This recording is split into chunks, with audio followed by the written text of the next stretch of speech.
दोस्तों, अक्सर भगवाधारी कहते रहते हैं कि भारत को हिंदू राष्ट्र बनाना है, लेकिन हिंदू राष्ट्र बनाने में जो सबसे बड़ी बाधा है वो है संविधान की प्रस्तावना का। सेक्युलर भारत तभी हिंदू राष्ट्र बनेगा जब संविधान के प्रस्तावना से सेक्युलर शब्द हटेगा।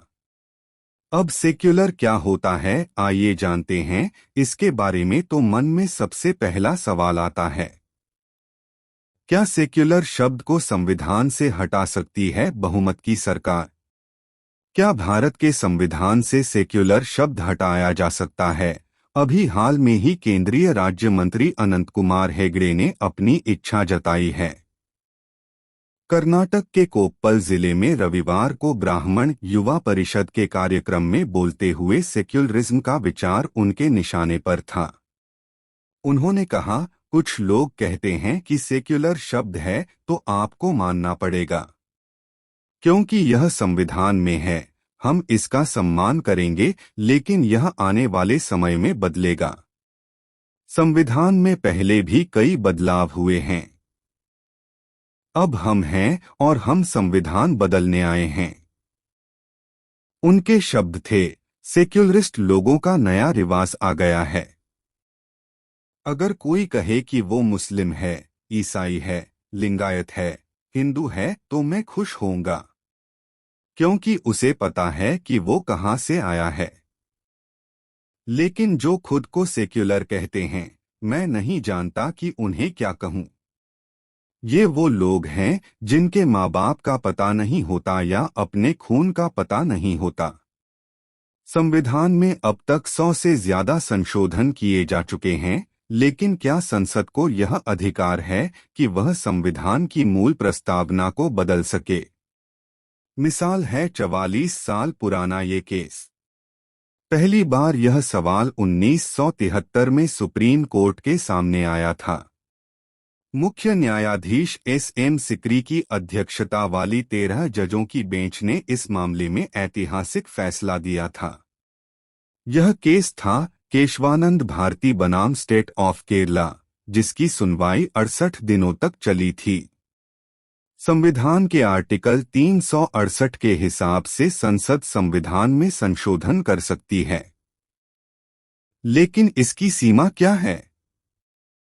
जब 1973 में यह केस सुप्रीम कोर्ट तो जजों की राय बंटी हुई थी, लेकिन 7 जजों के बहुमत से फैसला दिया गया कि संसद की शक्ति संविधान संशोधन करने की तो है, लेकिन संविधान की प्रस्तावना के मूल ढांचे को नहीं बदला जा सकता है। कोई भी संशोधन प्रस्तावना की भावना के खिलाफ नहीं हो सकता है। यह केस इसलिए भी ऐतिहासिक रहा क्योंकि इसने संविधान को सर्वोपरि माना।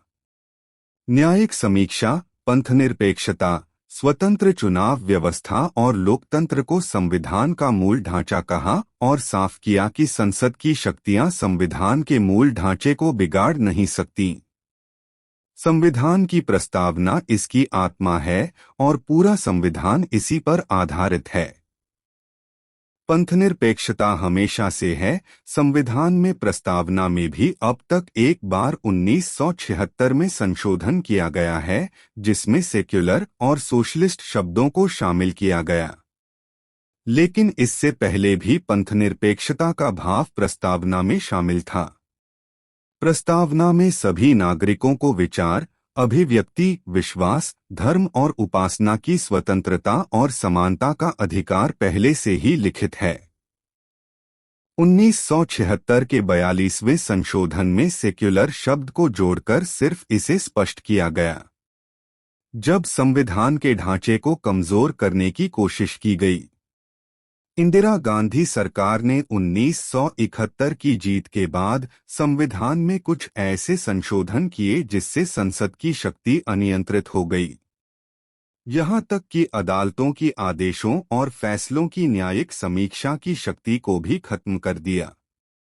इसके बाद 1973 में केशवानंद भारती केस में सुप्रीम कोर्ट ने 703 पन्नों का फैसला दिया और स्पष्ट किया कि संसद की शक्तियां अनियंत्रित नहीं हैं।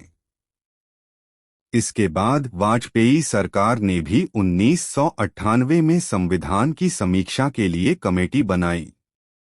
तब ये बहस उठी कि संविधान के मूल ढांचे के प्रभावित करने की कोशिश है, पंथनिरपेक्षता और आरक्षण को खत्म करने की कोशिश है।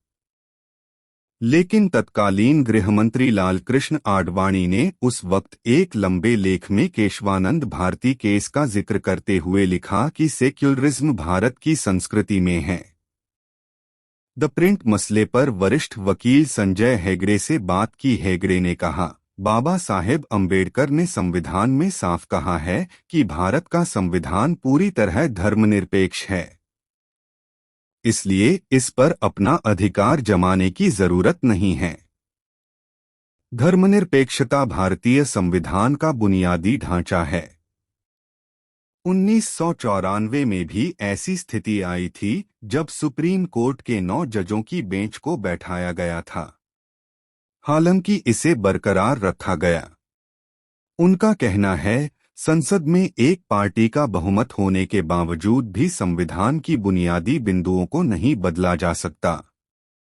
केशवानंद भारती केस में सरकार की ओर से संसद की असीमित शक्तियों के पक्ष में दलील दे रहे वकील एच.एम. सिरवई ने भी अपना किताब में माना कि सुप्रीम कोर्ट का संविधान के मूल ढांचे को बचाए रखने का फैसला सही था। हाल ही में उपराष्ट्रपति एम वेंकैया नायडू ने राष्ट्रीय अल्पसंख्यक आयोग के लिए अपने भाषण में कहा था कि भारत सिर्फ इसलिए सेक्युलर नहीं है क्योंकि यह हमारे संविधान में है।